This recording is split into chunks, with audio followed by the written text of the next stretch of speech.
There he is. Hey, Jeff. How you Scott, doing? how you doing? Doing good, man. Thank you so much for taking the time to have this conversation with me.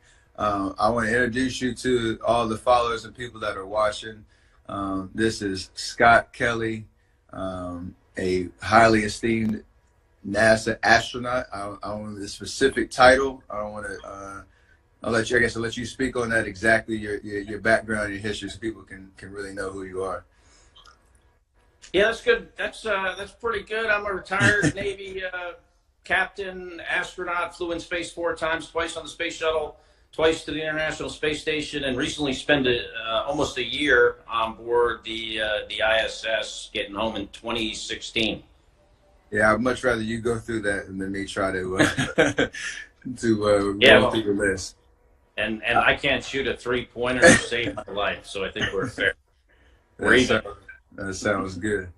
But just so that people understand the background, obviously, there's been a lot of conversations and reaction to a podcast that I was on about 2 weeks ago, where we were having a kind of a just impromptu conversation, and it started to go down into some conspiracies, and I made a comment about the moon landing. It was a very unfortunate situation for me because it's a comment that was made in jest and not to be taken seriously.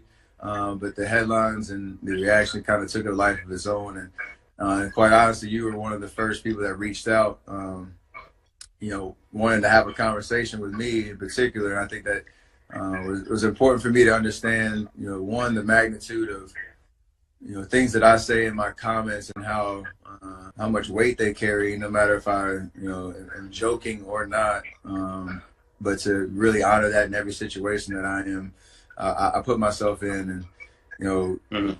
for me to reflect on the last week. It's been one of those kind of situations where I've had President Obama reach out. I've had yourself, one other astronaut that really want to educate me on how significant the moon landing was. Obviously, it was real, but in terms of um, you know the sense of national pride and how that exploration for mankind has pushed boundaries and limits on what is possible. Pushed our imagination for what is what we can accomplish if we put resources in our mind, and obviously guys like you who have dedicated their life's work to that industry, and pushing us forward as a society and a human race. And so I do not want in any way, shape, or form to demean the significant accomplishment that you and people that you work with on a daily basis were able to to make a reality. And so for that, I obviously genuinely sorry for how that came across, and want to use this as an opportunity, obviously, to promote some positivity, some progress for us as we talk about again NASA's work that's ongoing today. And then you reached out to me and wanted to have that conversation. So I wanted to kind of a question out to you in terms of I don't have much background and knowledge and information on exactly the ins and outs of what goes on in NASA, kind of what your experience has been, and really just to start, kind of why did you get into that profession, and kind of what's your experience been working for NASA and being an astronaut.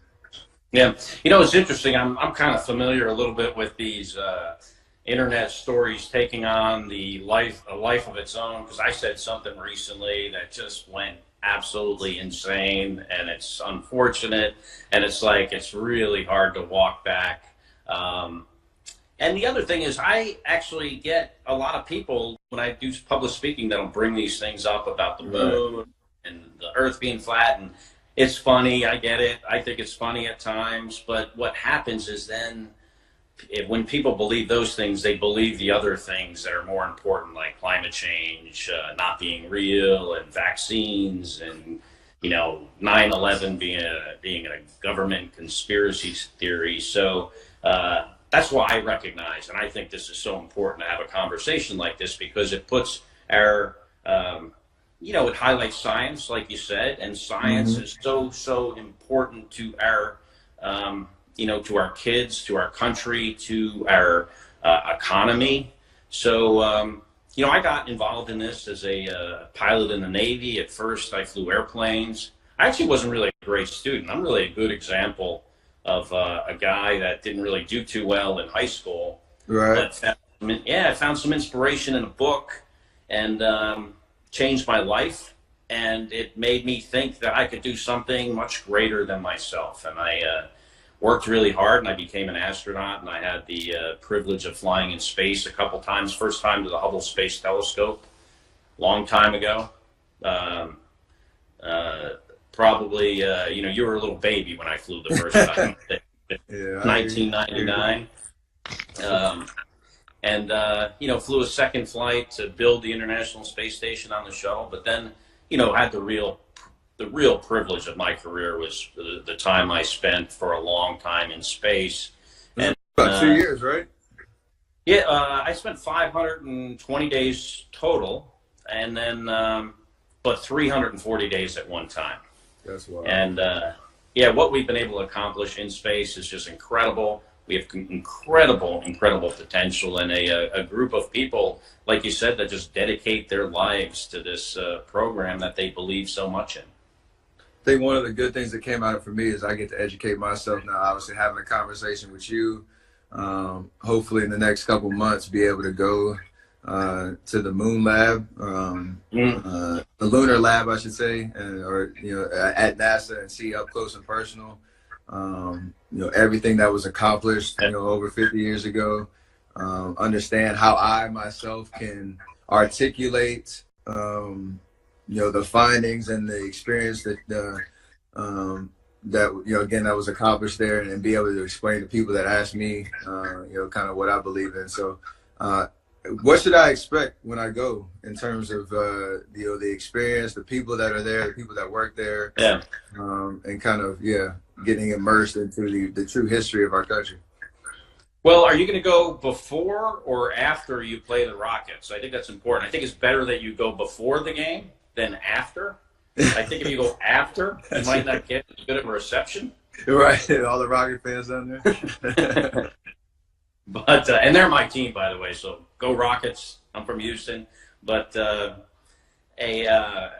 what you can expect, I think you'll expect a great reception. The people there are wonderful. Texans are wonderful in general. The lunar lab is very interesting. You'll have to put on what's called a bunny suit, so you cover yourself up completely, because the rocks, they don't want to, even today, 50 years later, they don't want to contaminate these rocks. Uh-huh. They're still doing science with them. And it's interesting. We got 800 pounds of those rocks from the moon, spread them out through universities all over the world. And they're 200 years older than any rock. Most of them are 200 years older than any rock on Earth. So, clearly they didn't come from Earth. Then they came from the moon on the Apollo space program. So, you'll get to see all the stuff in the lunar lab. But then I'm sure they're going to show you other things that NASA's doing right now. We are gearing up to next year, maybe early the year after, launch 2 different types of spacecraft: a SpaceX vehicle to launch crew members into space to the International Space Station. This is the first time we'll be doing that on SpaceX. Boeing's building a similar vehicle to do the same thing. And that'll be the first time that we're launching people from the U.S. soil into orbit. We had space. Virgin Galactic actually launched 2 guys into space in a suborbital flight here a few days ago. But hopefully we'll be launching into orbit again. We're building a rocket for deep space exploration to go back to the moon someday, and you'll get to hear about that. You'll get to see the simulators we use for the space station. So I think mission control, which is very interesting, including the Apollo mission control. I think they'll want to show you that. So, I think all this stuff will be a really good, informative visit for you. And hopefully, if I'm in town, whenever it is, I can stop by and join some of it. We'd definitely love to obviously meet you in person and kind of have you walk us through, along with all the other experienced people at NASA. But in terms of like The one other call out and how the reaction has kind of come from these headlines, as you call them, in terms of like for our next generation, the power of science, the belief in science, I know a lot of schools and kind of our generation in terms of STEM learning and things that really can propel our society forward with the next generation, really investing in themselves in these areas. I know that's important, and I never want my comments to put that in question in terms of people doubting science even, and just how important that is for us to keep moving our society forward. I guess in terms what kind of work have you seen and progress have you seen in that area, and how kids are these days are really opening up their minds and their imagination to what's possible for their future? I think there are certain areas, certain schools, certain areas of the country that have good STEM education programs, and then other places that are falling behind. And the danger and the risk is that STEM education, science, engineering, math, people that study things, build things, these technologies contribute to our economy is so very important to our country. And it's really what has made our country what it is. It's one of the most important aspects that has made America such an accomplished country, because those are the people, the STEM people. And sometimes people add art in there because of, art allows you to imagine things, Mm-hmm. and you want to imagine the things that you're going to then later build. But these are the people that build things, build technologies that are so critical to our national security, our national defense, and also our economy. So it is incredibly important. And I also travel around the world, and I see how a lot of other countries that want to kind of catch up to where we are, they do that via a very, very strong STEM education program. So this is something that we, I think, regardless of where we are, always need to be pushing ahead, because other people are trying to catch up. And even a lot of countries have well passed us in this area. I hear you. And that's important, obviously, in terms of the magnitude of my words and kind of how that can move the needle for kids that look up to me on the court, off the court.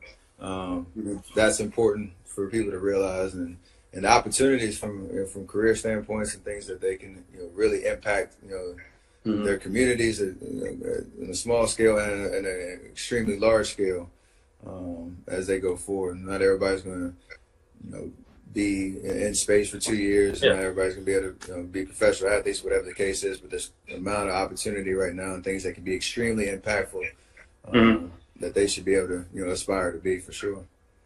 What I try to use, and one thing I try to encourage kids with, especially using the space program as an example, is our country has this incredible capacity to do really amazing technical things. We went to the moon in the 1960s. We built this International Space Station that we've been operating for 20 years, and I think that's the hardest thing we've ever done. I think it's harder than going to the moon. We've done this safely, successfully. A 1 million-pound space station built by an international partnership of 15 countries. We built this in space in a vacuum and extremes of temperatures and pressures, connecting modules together, some of which had never touched each other before on Earth. That this is the hardest thing we've ever done. And if we can do this, and if we believe we can do this, we should believe we can do other things. We can solve the other problems we have in our country, whether it's problems with climate change, whether it's problems with our financial issues we may have.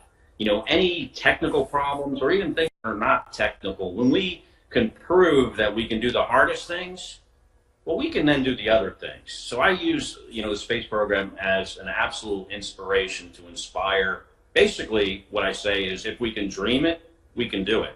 We've proven that. 100%. Well, I know I'm definitely looking forward to going to Houston and seeing things up close and personal. Obviously, educating myself.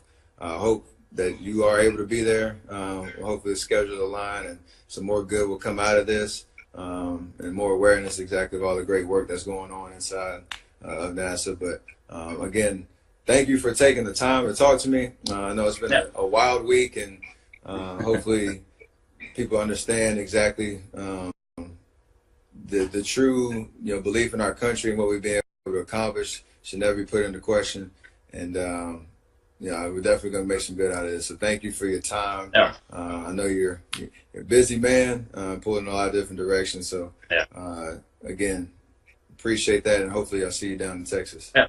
My pleasure, Steph. Great talking to you, and yes, hope to see you soon. Thank you very much. Appreciate it. All right. Take it easy.